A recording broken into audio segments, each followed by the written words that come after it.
Good afternoon and welcome to Dr. Khanna's Returning Youth Show, where we are returning youth and young adults back to a productive life after incarceration. Please visit returningyouth.com and donate today. That's returningyouth.com. We are live on the radio to over 30 million homes on WPAT 930 AM every Friday from 3 to 4 Eastern Time and streaming live on Facebook as well as on YouTube at facebook.com/returningyouth or just search YouTube and go to Returning Youth. Dr. Khanna is an attorney, a child safety advocate, and a servant of the underserved, and a champion of the nonprofit Voice of the Kids. Dr. Khanna launched his post-incarceration Juvenile Justice Reformation Act initiative, also known as the Returning Youth Initiative. Dr. Khanna saw that the Reformation Act did not adequately care for ex-offenders once they were released and decided he would address this with his Returning Youth Initiative by providing post-incarcerated young adults and youth with housing, as well as training, along with the required medical and psychological assistance needed to secure a job, build their careers, and greatly improve their lives. I'm your host, Angelica Robinson. Please welcome my co-host, Ryan Fagan. And we have our special guest today, and I'm going to let Ryan introduce our amazing special guest today. Hi, Ryan. How are you? I'm doing well, Angelica. How about yourself? It's a good day. It's bright and sunny today here in California. It's always bright and sunny out there in California, is what they say. Isn't that the song, right? But no, it's we start to feel a little bit of brisk mornings as the autumn is kicking in, but it's still beautiful weather, and happy to be with you today, talking about Dr. Khanna's initiative. But I'm most excited to introduce to you and to our listeners, very good friend of mine. One of the joys of the job, the position I have working with Dr. Khanna, is that I get to travel around the country and I get to meet some amazing people. And this young man that's our guest today, my good friend Denzell, is the epitome of that.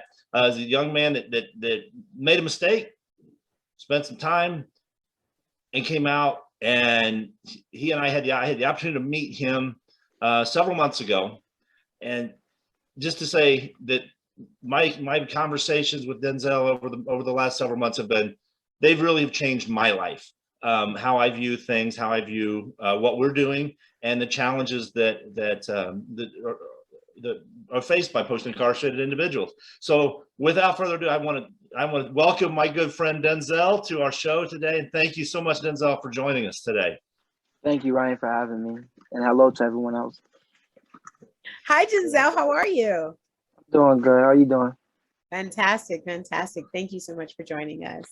You're welcome. So Denzell, you, my friend, as I said, you know, I've talked about you, anonymously a couple different times on the show, but it's my pleasure to have you here today talking. As we talked, a little bit before off the air, one of the things that really struck me when you and I first met was the passion that you had, as you conveyed to me your story, and the struggles, the psychological, emotional struggles that you and your family have gone through with your incarceration and the struggles coming out. So you tell us a little bit about your story, who you are, how you got to where you are, and then we can go in a little bit further about the struggles that you face. Absolutely. So basically, around the age around 17, 18, I was kind of confused on like the next step of life, basically after high school. And I kind of was a kid that was friends with every group of people. Like I was friends with, other people. I was friends with Black people, white people. I was friends with Chinese people. I was friends with everyone. And one thing I was very passionate about was sports. And I'm like really passionate about wrestling, really passionate about football. And I never really knew what was the next step into like going to college or speaking to coaches or scouts in that manner. But I noticed that when summertime was over, all my friends that were considered to be going to do something with themselves were going off to college and basically just going to go live the life and the dream that I wanted to do, And when I realized that, I was kind of stuck back with the ones that were just going to stay back and just party, chill, smoke, do the, you know what I mean? The things you do as a kid that you don't realize are stupid until you get older. But yeah. So after that, you know what I mean? I realized that I was kind of just stuck in like I didn't really have a choice that I gave myself. I kind of was just saying, you know what? I didn't go to college. I'm not going to college. It's whatever. If I want to get money, I work or whatever. And I ended up just I don't want to necessarily be mediocre and say the wrong crowd, because you are who you hang around. And I became the people I was actually chilling with. I became the people that my mindset became the way of thinking that the people I was around were thinking, and everything that sounded crazy to me now, it sounded just beautiful back then. And you know what I mean? And life has it, and I made a mistake. But in the time of me making that mistake, I realized that me making that mistake opened up my mind very, very, very large amount. And it's only right that I thank God, one, and two, I thank God for my family, because I know it was very hard on them. And sometimes you go through things and you just start thinking about yourself, thinking about like, wow, like what am I going to do next? What am I going to do then? What do I do after this? And you start to forget the ones that are actually there for you. You know what I mean? And that was a very hard thing for me as well. Sure. That was very hard. No, and you hit on that, the role of family. And I've had, you know, as I said, I've had the opportunity to meet several members of your family along with you as we've gone through this, including your amazing little nephew, who's just one of my favorite people on the planet. But when you know, I had a chance of talking with your sister and your mother and listening to, you know, the stories that they talked about, you know, and how close you all were before. And you know, how did that impact you? What, you know, when you knew you had to be separated from your parents, your mother, your father, your siblings, how did you deal with that aspect of the incarceration? Well, I feel like to that question, there's three parts to it. Like the first part is I'm thinking about running. I don't care if you're either gonna come with me and run with me, or I'm sorry, I'm just the criminal mindset is kicking in. So that was the first part. Second part, realizing that you didn't just do this to yourself. You know what I mean? And the third part is acknowledging the impact of what other people felt. You know what I mean? And me, I broke my phone. I took all my clothes with me. I didn't leave no hints or clues of where I would be at and stuff like that. I deleted all my social media. I gave everyone else no chance of contacting me. And that was the route I was willing to take, until one time I was with a specific friend of mine that was helping me kind of get away. And one of her friends called her, and I thought it was her friend, but it happened to be my mom and my baby sister. And they were like, Denzell, you need to come home. They were crying and stuff. And yeah, I didn't know what to say. You know what I mean? I didn't know when you're in that state, that's the mind state. You're just thinking like everyone's against you, but you gotta give some type of benefit of the doubt. Like this might not be everybody's way of thinking. You know what I mean? And my mom was like, Denzell, come home. Let's deal with this together. Da, da, da. And that's when it hit me. It made me realize that I'm not alone.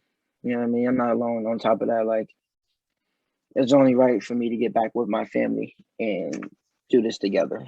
I have some questions for you, because I don't know your story the way that Ryan does. Yeah. So, and just listening to you right now, you talked about how, you know, having the influence of your family and having them say, come home. My question is, is this when you were incarcerated, or is this after you were released from incarceration and now you're back out? Like, at what point was your family saying, hey, you can come here, this is a safe place? Before everything kind of hit the fan. So before you were incarcerated. Yeah, okay. The mistake happened and everything, and I woke up one day and I went in my mom's room. She was on the phone, and my boy called me. He was like, yo, turn the news on. And I was like, what do you mean turn the news on? And I went in my mom's room and I clicked the TV, and my face was right there on the TV. And I looked back to see if my mom was there. We don't need to get into the details of that. Right. But it's just sometimes when I talk about it, it's like I don't like to leave things out, because I don't know. It's just like when you ask for a story, you kind of have to like take everything that comes with it. And I'm sorry but that was it for me. And then after that, I seen that, I turned the TV off. I gave my mom a hug, and that was the last time I see my mom. And till like 2 weeks later, and then she called. I called. No, she called the phone, and I spoke to her, and her voice just ruined me.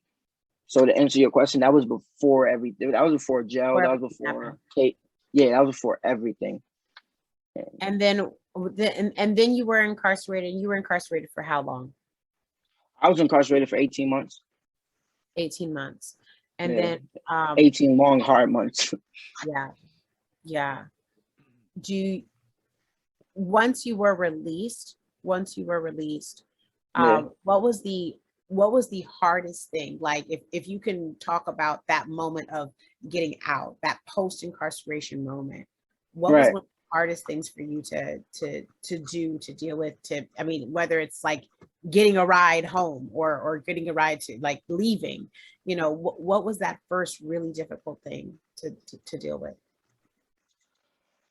First real thing I had to deal with was saying to myself that I'm ready to even come home. You know what I mean? And second is just when I actually came home, was a lot of expectation. There's a lot of expectation. There was a lot of doubt. It was a lot of just wrong decisions that come back into your life that you're just training yourself to get away from. So the toughest decision was definitely the expectations, because everyone expecting you. It's sad to say, but everyone's expecting you to either go back in or follow the same path. You know what I mean? So that was it for me. The expectation was everything. That's something that you and I've talked about a lot before, and Right. Is that coming back to the same community where you were with the same people, that they saw the same news reports that you saw, that Right. one that prompted you to want to run, they saw that. And so when you come back into that environment, how did you deal with that? How did, obviously, thankfully you had the support of your family, but how did you deal with that? I dealt with everything through God. You know what I mean? Staying connected to Him. And another big part of how I dealt with it was basically just changing all my routes. Like if I wanted to go to the store, I wouldn't take the same route. If I needed to go to the store, I wouldn't go to the same store.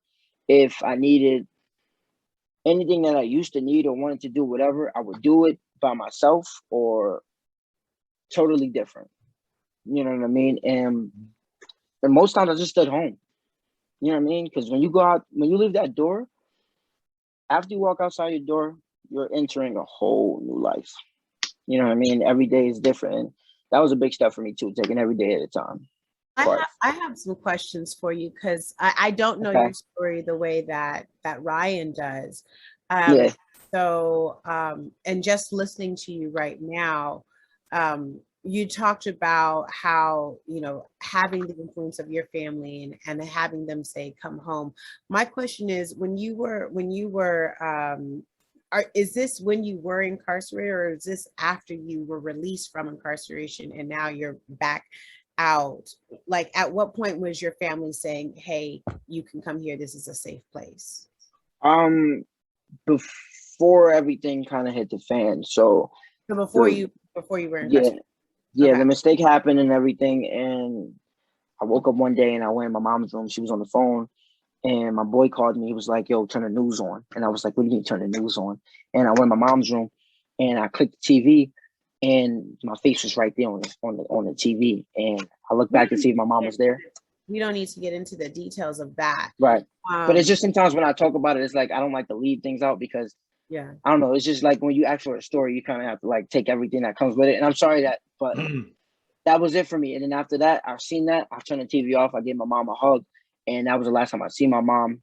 And till like 2 weeks later, and then she called the phone, and I spoke to her, and her voice just ruined me. So to answer your question, that was before everything. That was before jail. That was before Kate. Yeah, that was before everything. And then you were incarcerated. You were incarcerated for how long? I was incarcerated for 18 months. 18 months. And then 18 long, hard months. Yeah. Once you were released, what what was the hardest thing? Like if you can talk about that moment of getting out, that post-incarceration moment, what was Right. one of the hardest things for you to do, to deal with, I mean, whether it's like getting a ride home or getting a ride to like leaving, you know, what was that first really difficult thing to deal with? First real thing I had to deal with was saying to myself that I'm ready to even come home. You know what I mean? And second is just when I actually came home, there was a lot of expectation. There's a lot of expectation. There was a lot of doubt. It was a lot of just wrong decisions that come back into your life that you're just training yourself to get away from. So the toughest decision was definitely the expectations, because everyone expecting you. It's sad to say, but everyone's expecting you to either go back in or follow the same path. You know what I mean? So that was it for me. The expectation was everything. That's something that you and I've talked about a lot before, and Right. Is that coming back to the same community where you were with the same people, that they saw the same news reports that you saw, that Right. one that prompted you to want to run, they saw that. And so when you come back into that environment, how did you deal with that? How did, obviously, thankfully you had the support of your family, but how did you deal with that?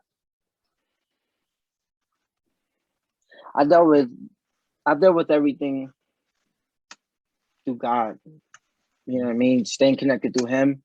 And another big part of how I dealt with it was basically just changing all my routes. Like if I wanted to go to the store, I wouldn't take the same route. If I needed to go to the store, I wouldn't go to the same store. If I needed anything that I used to need or wanted to do, whatever, I would do it by myself or totally different. You know what I mean? And most times I just stood home. You know what I mean? Because when you go out, when you leave that door, after you walk outside your door, you're entering a whole new life. You know what I mean? Every day is different. And that was a big step for me too, taking every day at a time. So yeah, that was it. And kind of being a bit introverted, dealing with that isolation of self, of environment, even post incarceration, to simply readjust. Right. You know, being in jail, it kind of makes you institutionalized. So you coming home, you might want to stay in your room. You know what I mean? Like you're given a lot of things. Like I didn't have a TV in my cell or anything, but I have a TV in my room. So you might find interest in things you didn't have in there out here mighty fast. Like I read a lot of books, but when I came here, I didn't want to look at books because it put me back in that mindset.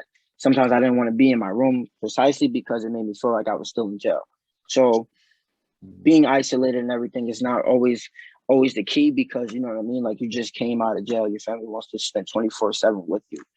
You know what I mean? And I would just be in my room and everyone wanted to come in, everyone wanted me to leave, they wanted me to go to the store with them, and it just hit me like, yo, I'm home, I'm free. I don't gotta think like an inmate. I don't gotta be on that type of time, you know what I mean? And I say about 2 weeks later, I was back to me. 2 weeks later, I was definitely back to me. That's one of the things that I've heard from a lot of different people, is that changing that mindset when you come out, because you spend the time when you're incarcerated that they tell you everything that you do, when you're going to eat, when you're going to go out, when you're going to go to bed. And when you finally get released after your 18 long months and you get to go home, how was that adjustment? That being able to decide, I'm going to stay up till 10 o'clock tonight. I don't care. I don't have anybody telling me I'm going to eat this, I'm going to do that. How were, that decision making, getting you back into that mindset of you have the ability to make those decisions, but also the responsibility to make wise decisions.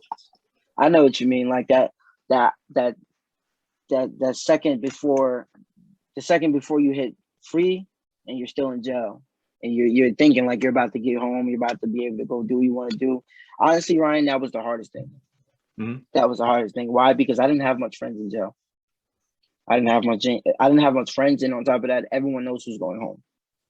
So therefore, the ones that are not going home, the ones that don't get visits every Friday like I had, the ones that don't have anything possibly to live for. They make it so hard for you. They make it really hard for you. And it's like you really have to just reassure everybody because you don't want no problems. You don't want, you know what I mean? Who wants to call their mom 24 hours before they're about to be released?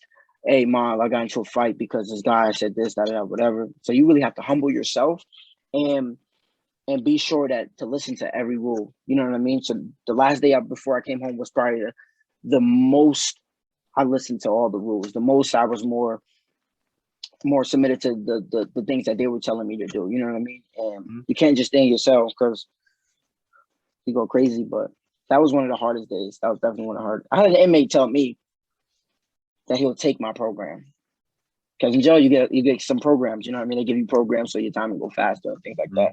And I asked him, why would you want to do that? Like, what do you get out of that? And he told me, he said, pleasure. I said, wow, bro. I'll never forget the comfort in his voice when he said it. I'll never forget the tone of texture when he said it. And just that easy. Just that easy. You know what I mean? So that was one of the hardest days. Sure. So how are you doing now? How are things for you now? Oh, things are going great for me right now. Things are really going great for me right now. From the time span of when that happened and the build up and the growth and everything that came with it, right now I'm actually really doing good, and I thank God every day. You mentioned growth. Could you talk to us a little bit about what type of growth you experienced as a person, as an individual? Right. So when I say growth, I mean like overcoming the obstacles that have those chains on you. Basically, I call it mental shackles. You know what I mean? So it's basically like knowing yourself, knowing what can get you in trouble, knowing who can get you in trouble, knowing what can and what may happen in a certain situation, and the whole changing of your mindset, really.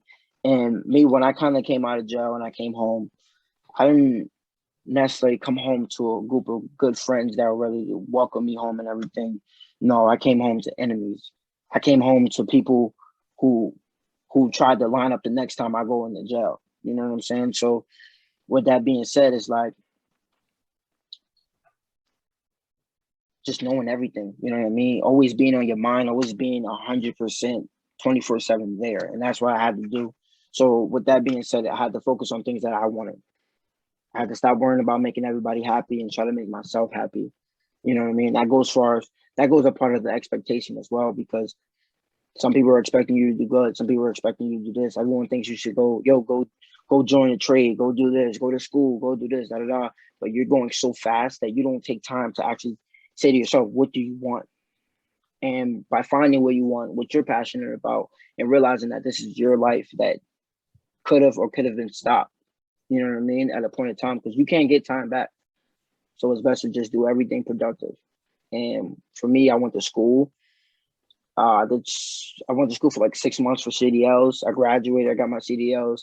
After that, I got with a good company. Things didn't work out there, but I still continued to grow, and that was that for me. And I just kept going. And I'm very passionate about football, so I was able to play football with in a semi-pro league, which is very good, and I love it. And I actually got the opportunity to start coaching kids, and my nephew that Ryan was speaking about, he's actually one of my students as well. And right now I have 13 kids, you know what I mean? I actually get paid to coach football, but it's passion, you know what I mean? And I love it. So that's what I mean about grow. This is exactly, Denzel is one of the people that I talk about when I talk about the question that we like to ask is what is your dream? And when I met Denzel, and that was one of the first questions I asked him is, what is his dream? And I got 2 answers from him. One of them is football, and one of them is music. Denzel, as you were talking about, is having that opportunity, because life is going and everything's being thrown at you. Everybody's telling you what you need to do, where you need to go to school, get this trade, do this, get a job, to have the luxury, the ability to sit back, not even the luxury, but having the ability, the wherewithal to step back and say, okay, what do I want to make out of my life? And Absolutely. that's the thing that we struggled with, and I know that you and I, we've talked about that many times, and you said you went out, you got a CDL. That's a way to get you a job, get your career, get you doing some things. But you got some bigger dreams, and I'm glad to see you getting the opportunity to follow through with football and doing that, and I'm waiting to see your nephew knock you on your tail, because he's what, 6, and there's some of the hits he was showing me on the that's got to be a joy. That's got to be an absolute joy for you. How do you take some of your life experiences and mentor or teach some of the kids that you're training within football? That's a good question. Pretty much, I just know that at the end of the day, at that age, I wish I had someone doing that for me. You know what I mean? And even though people probably were doing that for me, I never took the time to listen. So basically just trying to, I don't want to say give back, but realizing that each one of those kids has a dream as well. And from every decision they do now to the time that they're an official adult, it's going to impact their lives. You know what I mean? Who they listen to, who they watch, who they're influenced by. And if you give them something to hold on to, and you show that you're actually committed to that as much as they are, then they continue to grow. You know what I mean? And that's really what it's about. And we don't just do straight football. We talk about dreams. We talk about goals. We have team meetings and things like that. And I can kind of see that each and every kid is actually loving this. They love being here. You know what I mean? And you got to think, we live in a time zone where games is everything. You know, and social media is everything. And those kids have a choice the same way I have a choice. Do you want to go do that, or you want to do something that's going to be productive? And they choose that. And that's the thing. I hope that answers the question. The ability to impact those young people, as you said, you were fortunate. You had people there. You maybe didn't always hear it, didn't always listen. They didn't, but having come from the background that you have, as Angelica was saying, it gives you a unique perspective. And Right. I think, and talking with you and knowing you is the way that I do is, I can see that there's that humility you talk about, that being in prison, dealing with many of those things humbles you. Either makes you it ruins you or humbles you. And I can see with you, I'm sure there were a lot of struggles. There were a lot of times in there where you were bitter and resentful and angry and that, but the humility that you have demonstrated to me as we're talking today, is refreshing. It's to me it's wonderful, because it shows that you're out there, you're trying to do the right thing. And it was you made the mistake, you had you got caught up in some things, but you recognize that, and you see and you can be a mentor to the young people that you coach, that you teach, that you work with, and flip the script on what everybody's thinking about. They come back, you said, everybody's looking at you going, waiting for the next time that you're going to slip up, the next time you're going to go back. Right. But taking that opportunity to say, hey, I'm not only am I not going to go back, I'm going to make sure that some of these other kids that might have been tempted to go down that path, they may have made, and show them that there's another way out. And that's what this is all about. Right. How Absolutely. old are the kids that you mentor and teach? My youngest kid is, there's a 4-year-old that comes, but he only wants to play with like the grass, bugs and stuff. But he's 4, but the oldest is probably 13. Yeah. And what are some of the lessons that you tell some of your older kids, some of the older boys? Like, are there specific lessons that absolutely. I know what you mean. Basically I can't can you still see me? Yeah. You're on. Oh, okay. Basically I can't look at the 7-year-old to be on the same mentality as the 13-year-old or the 12-year-old. So I kind of bunch them up. You know what I mean? I kind of bunch them up, and I put like the 6-year-olds with the 7-year-olds and the 8-year-olds together.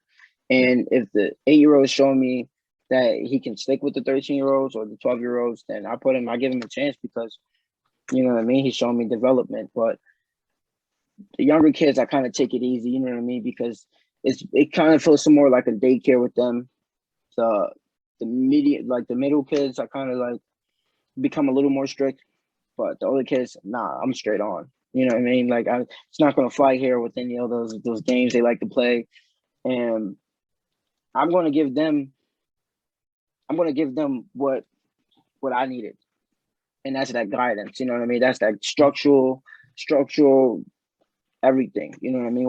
When you do a route or when I'm teaching you something or this, that, and the third, you're not gonna give me back talk, one. And so two, if I see that you're not giving it your all, then we're just gonna have to keep going. We're just gonna have to keep going, and that's what it comes with. You know what I mean?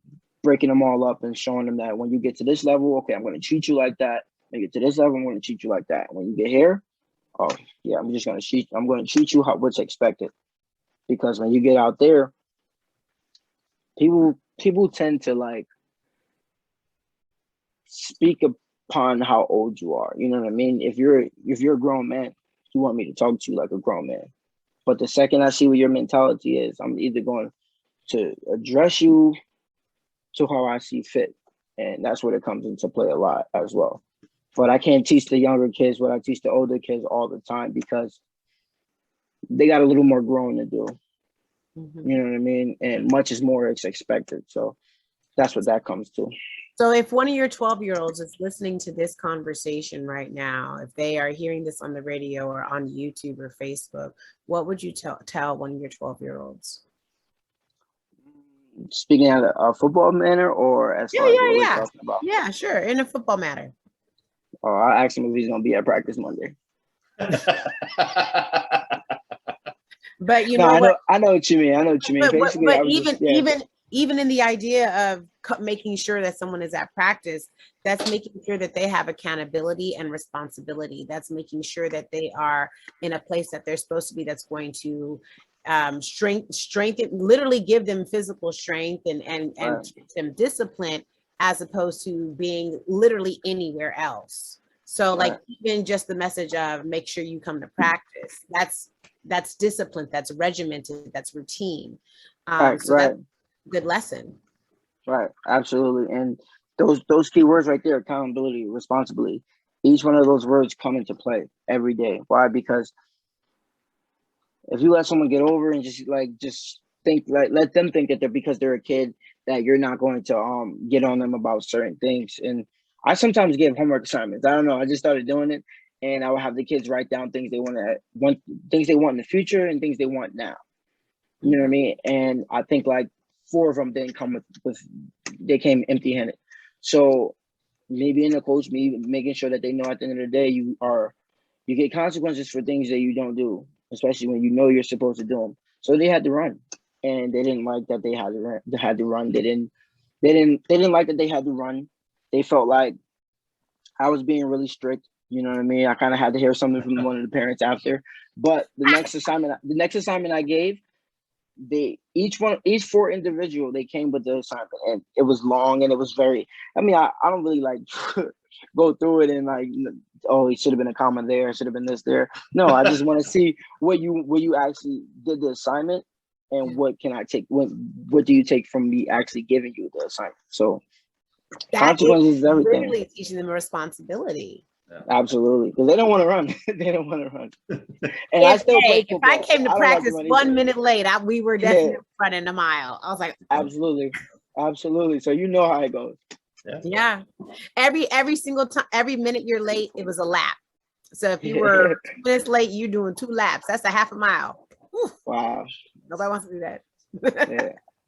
Especially if you're 15 minutes late. I've been running a long time because I was always I was always late for something. Yeah, I learned how to be prompt real quick. But see, that's what I said. But I was always late because my mom was running behind getting me there, and they never made my mom run. So I don't want to hear that. I don't want to hear that accountability. Yeah, I know. Coaches used to tell me the same thing. So, but no, I like that. You know, you're showing them, as you said, accountability, responsibility. You're showing them respect. Right. You know, and that's the other thing is, you know, I know you can do this, so I'm going to hold you to that. And I think that goes a long way too. Is not only, you know, not only we're making it, you know, instilling discipline in that, but it's showing them that, you know, by you saying this 8-year-old can hang with the 12-year-olds, showing him that respect that I think I think you're better than you think you are, and, Right. and pushing them to be, you know, a better version of who they are as well, and being there with a supportive, in a supportive manner. I think, you know, that's a wonderful, you know, wonderful way to be able to take your lessons to what you've learned in life, for any of us, but, you know, particularly for you in the situation you've been through, to be able to impact those kids, to show them that that they don't need to repeat the mistake that you made. They can go and do it. They can go from now to be the man that you are now without having to take that huge 18-month step in the middle, that stumble. And that to me is powerful. So Thank you, Ryan. I'm curious to know, Denzel, how has, because we talked a lot about your kids, and we talked a lot about like extracurricular activities that you do just for your own like joy and just within life. What are you doing now since post-incarceration in terms of employment? Or if you want to talk about how difficult it was to like get that first job after being released. I got you. For me, basically, it was more so you gotta check off the ones that you know aren't going to be hits. You know what I mean? Basically, limit yourself, so to say. But you start favoring first jobs like McDonald's, Burger King, and stuff like that. So that's what I went for. You know, I had a decent job at first. I was working 2 jobs. I was working at Burger King, and I was working at the mall over here. And I was doing retail, and I was flipping burgers after. You know, retail, burgers, retail, and that was my routine. And I guess my manager, not even my manager, one of my coworkers, they kind of like just went to my manager and said, "This is the guy that did this, da da da da." And not gonna get into like the whole conversation how it happened, but I ended up being told that I can't work here anymore. You know what I mean? And it was kind of like. It's kind of hurtful, you know what I mean? Because I thought I was doing a decent job, and I was staying out the way. I was working, and they just fired me. So that was that. And when that happened, I got very, very like I lost all motivation. You know what I mean? I lost all motivation, and I was just like, wow, like I can't get a job. You know what I mean? Who's want to hire me? And remember, I told you like you don't want to see everybody, so you don't want a job that's gonna be seeing people all the time and things like that, because you're trying to subvert, like keep everything to yourself. You're trying to be to yourself, so you got to look for a certain job that fits you. And I started to go back to my old job, which is Sonic, and that was a terrible mistake because I started seeing old faces, old hobbies, and things like that. So I left there. Yeah, I left Sonic. I couldn't do that anymore. It was too much. It was like I felt like I was me when I was back in that days. Yeah. So after that, I said, you know what? I'm not gonna work anymore. I'm not gonna work. I'm just going to see what I could do. And I get a call from a lady, and she's like, "Do you want to go to school?" And so I went to school for 6 months, and I was like, "Yeah, I'll take it." Went to school. Everything was good. I went for my CDLs. So that was a 6-month program. It was 3 months on Zoom and 3 months driving on the road. And I don't think I worked. Yeah, so after that, after school, I got my CDLs. I went with the company, and they were like paying me under the table, which was good. You know what I mean? I was making good money. There's nothing wrong with under the table, but it's just there's a lot at risk. And it just so happened that the truck that I was operating, it needed to be worked on. And I constantly told my manager, yo, it needs to be worked on. Like, this is not good, da, da, da. But at the time, I was kind of money hungry. And I kind of put my priorities over my values. And I still was driving the truck. And long story short, I ended up getting into like a unpreventable accident with the truck. and nothing messed up my license. Everything was good, thank God. I was safe, no one got hurt. But that kind of scarred me from ever driving a truck again. So there I was sitting like for like 3 months, and I don't know. I started to like just, I don't know, work with my brother and things like that, trying to make money however I can. But I was scarred. I didn't know what to do as for work. And then now I work out in Indiana. I drive trucks for a company called Rail, and that's been beautiful. That's really just been beautiful. I've been able to see a lot of places. I've been on the road with the trainer. He does over the road, so we've been practically everywhere on the East Coast, and I love it. You know what I mean? So right there. Then I also collect money from coaching the kids and things like that, and so that's kind of how work came in for me. But I like to get more smart too, so I can know how to make money while I'm making money. So that was it for me. Right. That passive income. Yeah. Right. That's what I need. That's what I need right there. Yeah. Well, that's what we're working on to get, and that's that mentality, as you said, we always talk about is trying to get that getting beyond having a job, having, developing a career so that you can develop real wealth and you can change your life, not only your life, but the life of your family and your community.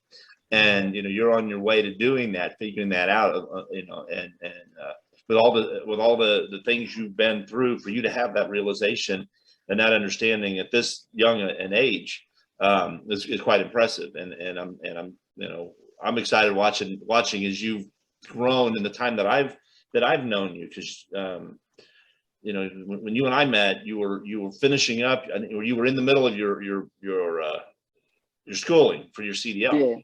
Yeah. And so and I remember you scared me when you sent me the pictures of that accident. And I was, and you said the first thing you sent me, I said was I'm okay. And then you sent me the picture of the truck, and I was like, oh goodness. And I saw the struggles that I felt those as you were going through that, because as you said, that you struggle to find that. You have, in too many people's mind, you still have that label. You have that label of post-incarcerated, whatever we want to call it. That's probably the nicer version of the label from what you can hear. But that still impacts a lot of people, how they view you. And I wonder, we've talked about it from the employment perspective, but how is it with the rest of the community? How is it when you're working with these kids? Do you have any pushback from their parents or from them or anybody about that when you started that process? You kind of, when it comes to that, that's more so of me giving my time. Mm-hmm. You know what I mean? Me giving my time to impact your kid. So basically, I don't know. I always thought about that though. I always thought about that, like how would the parents take it knowing my past or anything. You know what I mean? Mm-hmm. But most of the parents sit and watch when I do practices and things. So they kind of get that, all right, this kid knows what he's talking about. You know what I mean? And for two is, I don't mean to come off blunt, but it's either you want your kid to be here or you want to take the fact that you're not happy with my past, which has nothing to do with you, and you're going to let it take away from your child. And if that's the case, then I'll see you later. You know what I mean? Because technically I don't have to be here.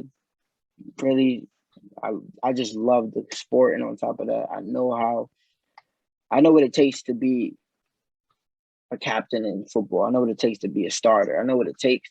And if I can give that little bit to someone that's coming up that wants that, for a parent to step in and take away that, then I don't know, it's kind of selfish, I believe. But no, I haven't had any troubles in that area. Good. Not really. Good.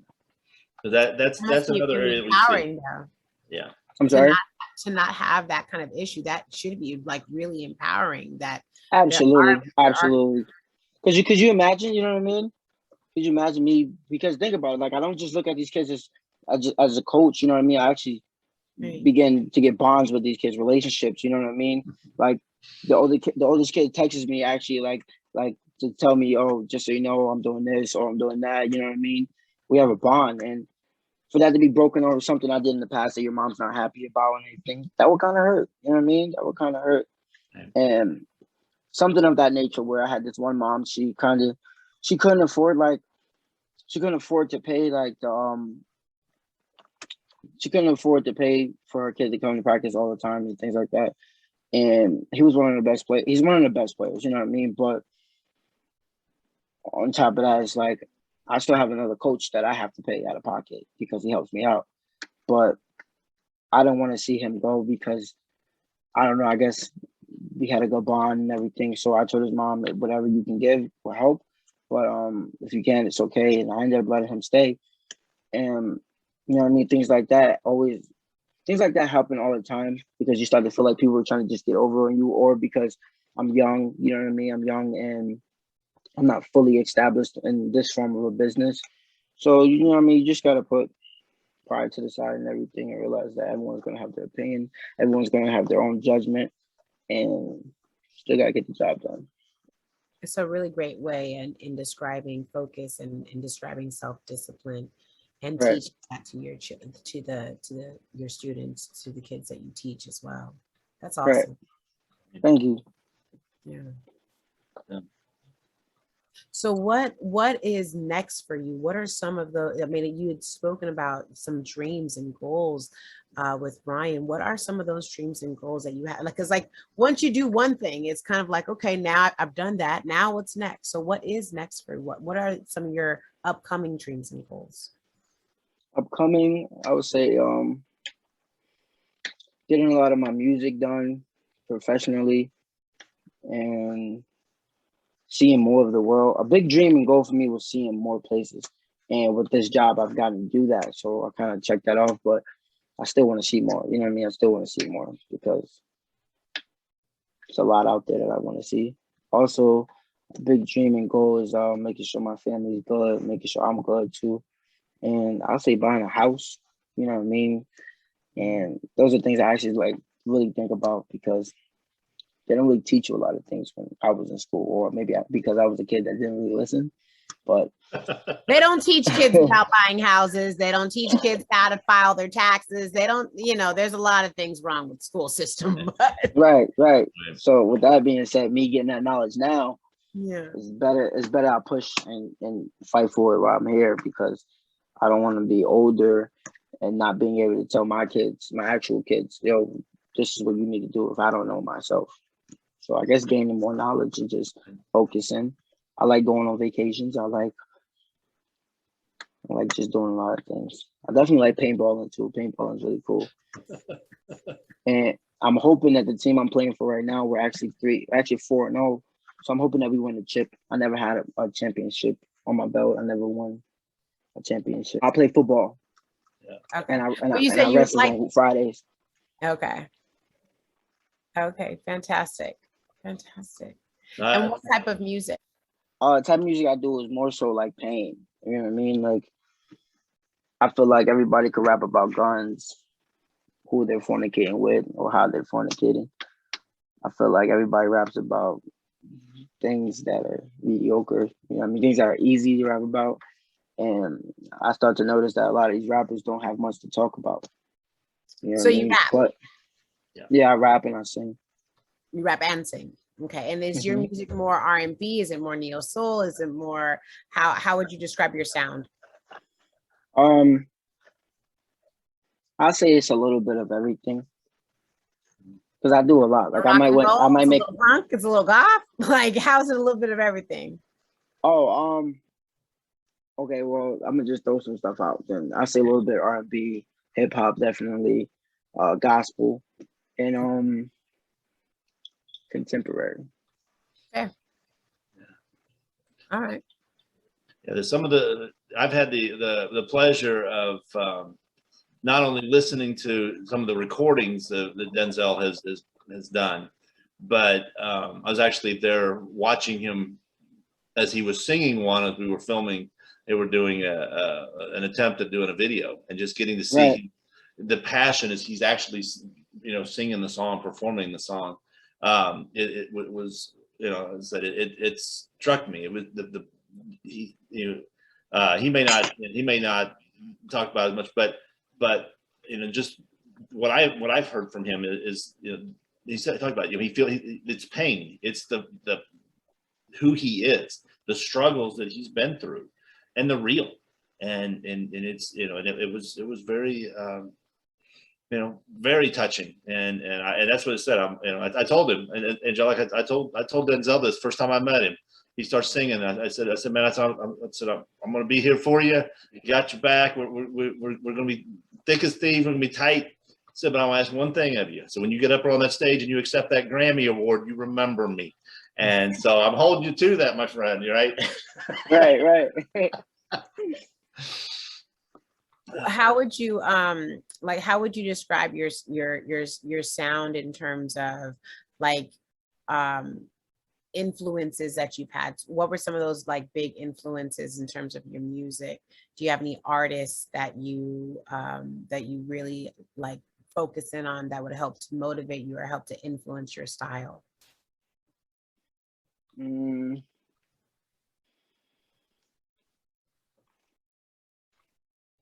don't have to pick one person. It could be like 3 or 5 people. Like you don't have to narrow it down to like one person. That might be difficult.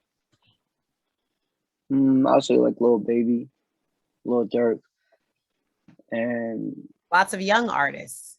Yeah, that's lots of young artists, because I feel like even though they sometimes have nothing to rap about, even though it still blows big, the songs that I like, they kind of like tell stories, you know what I mean? And a lot of my music does that, tells the story, tells what someone's going through, how they went through it, and what they're doing to get out of it, or they might not even be out of it.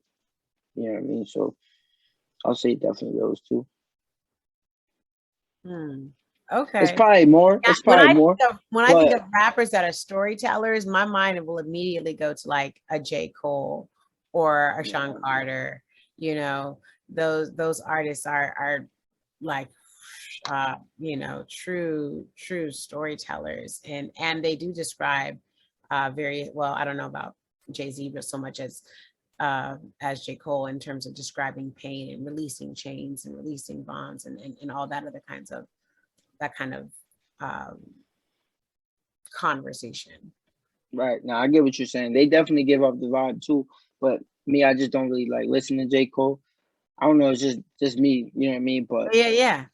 They music do the same though. They definitely tell stories and everything. And so you would consider yourself a storyteller? Yeah.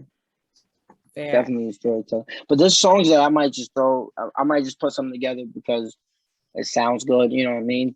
Because basically I have songs where it means something or it just doesn't.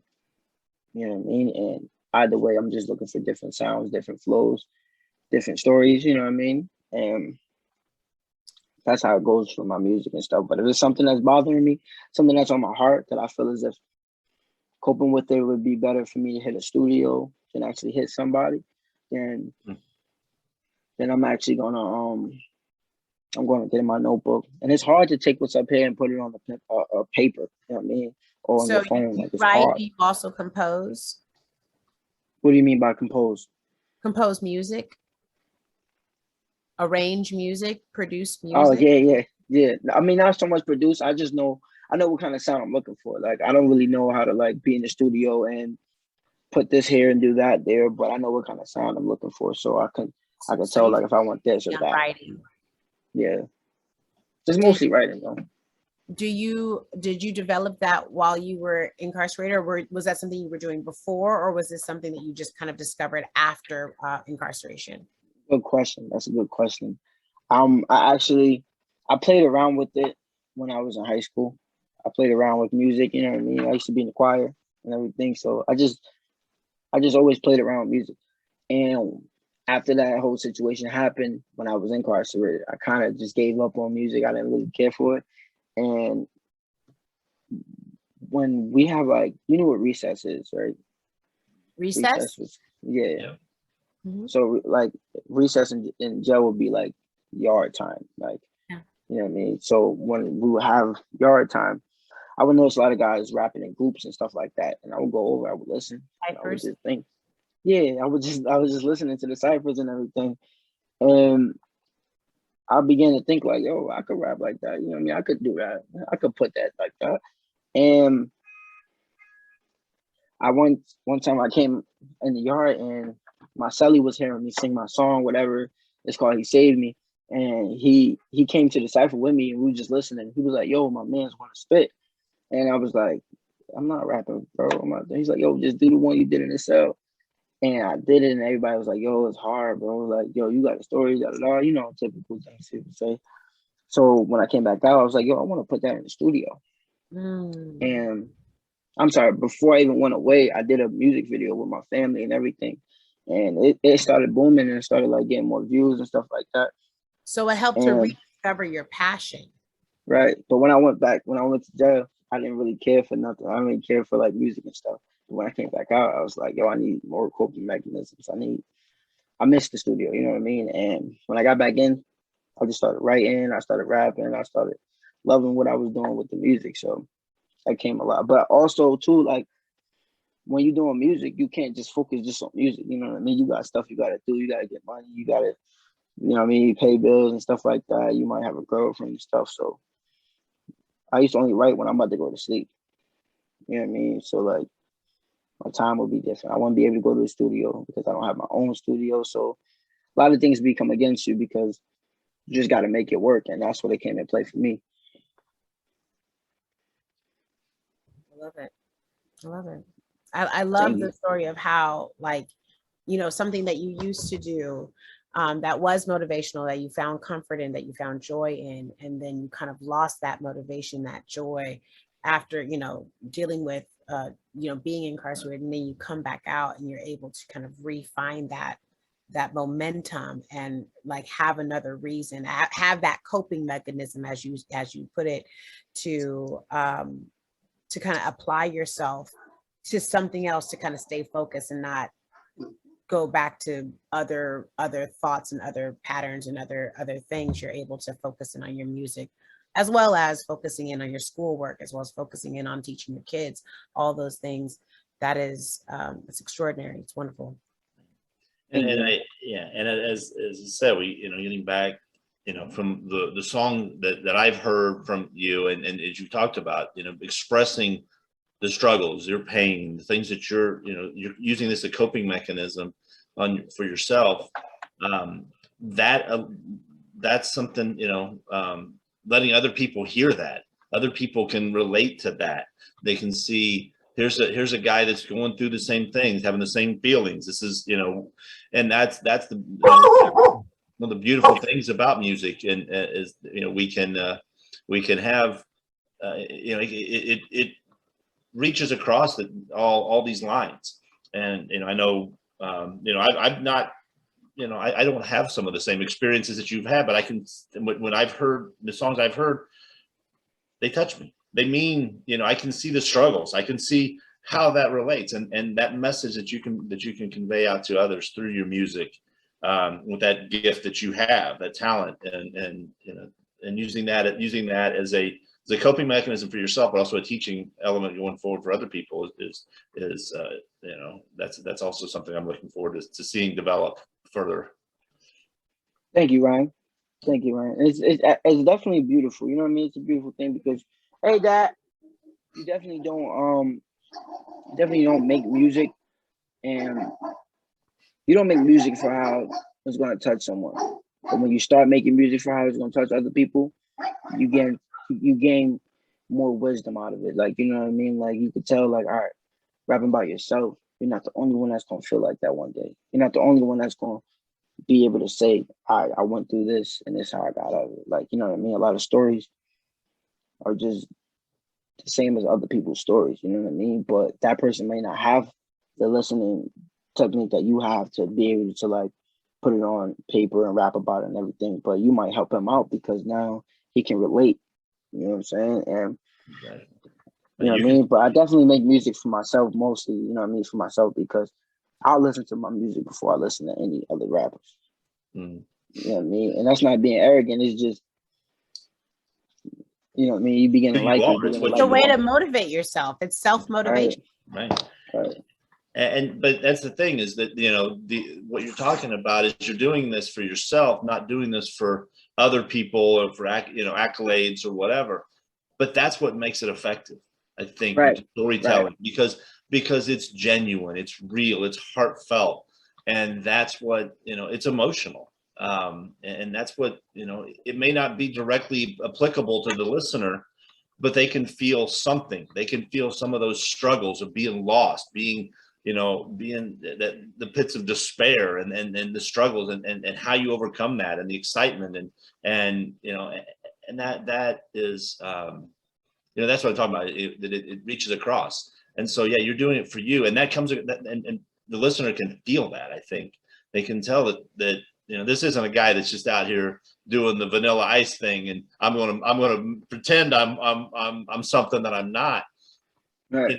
With you, that's who you are, and that comes across very, very much so. And I appreciate that, and that's that I rave about the things that you and I've talked about. I talk to people all the time. I said this guy's amazing. It's inspiration to me, and I hope, as I said, as we go through this, like, that's what drives me to continue the work we're doing with Dr. Khanna's initiative, is that there's people out there all over the country that are in the same situation. There's people that have battled through this, and we can see this.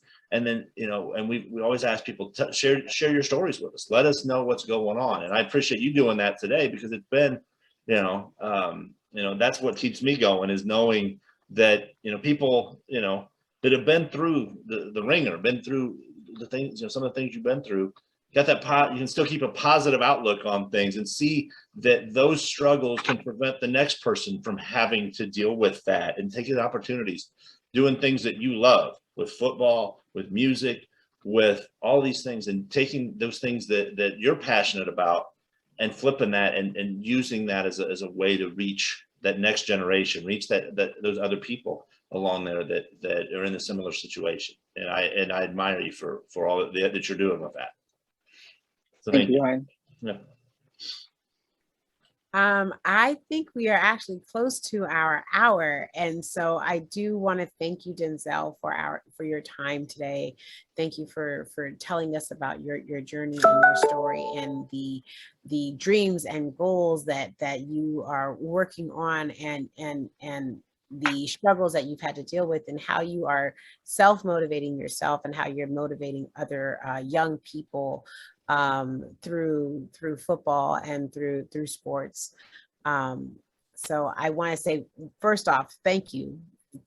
And actually, we do have a little clip of your song pulled up. If we could play like a couple of seconds real quick before we close out of here. You cool with it? Good? You're cool with that? Cool All with right. it?